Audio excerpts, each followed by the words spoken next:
সালের সেই সমন্বয়কেরা একই দায়িত্ব তারা পালন করছে।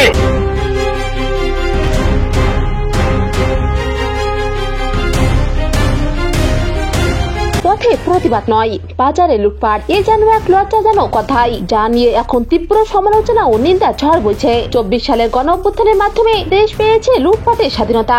গণভবন লুট করার পর সেই লুটপাট যেন 8 মাসে 1000 গুণ বৃদ্ধি পেয়েছে। দেশ জুড়ে চলছে অরাজকতা। 1971 সালে যে রাজাকারেরা যে ভূমিকা পালন করত, 24 সালের সেই সমন্বয়কেরা একই দায়িত্ব তারা পালন করছে।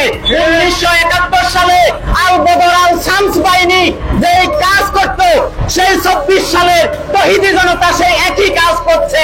নিরীহ ফিলিস্তিনের পাশে দাঁড়ানোর মতো গর্বের বিষয়কে নিমিষে হে প্রতিপন্ন করেছে লুটপাটকারীরা। বিভিন্ন দোকানের সামনে দাঁড়িয়ে ট্যাগ লাগানো হচ্ছে ইসরায়েলের পণ্য, আর মুহূর্তে করা হচ্ছে লুটপাট, যা নিয়ে তীব্র প্রতিক্রিয়া জানিয়েছেন সেনাপ্রধান ওয়াকারুজ্জামান। এটা একটা চমৎকার সুযোগ অপরাধীদের জন্য, যেহেতু আমরা একটা অরাজক পরিস্থিতির মধ্যে বিরাজ করছি।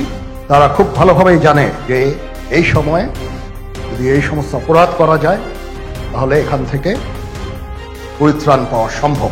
যদি গাজাবাসী জানতে পারে তাদের প্রতিবাদের দাবি তুলে করা হচ্ছে লুটপাট, তাহলে কতই না সম্মান বাড়বে বাঙালি জাতির। প্রতিবাদের ভাষা হবে কি? আপনি বাটা জুতা দেখলাম, শোরুম ভাঙ্গে টাঙ্গে বাটা জুতা নিয়ে গেছেন, আবার দেখে যে পায়ে লাগে কিনা। চোর বাটপার লুটপাটকারীদেরকে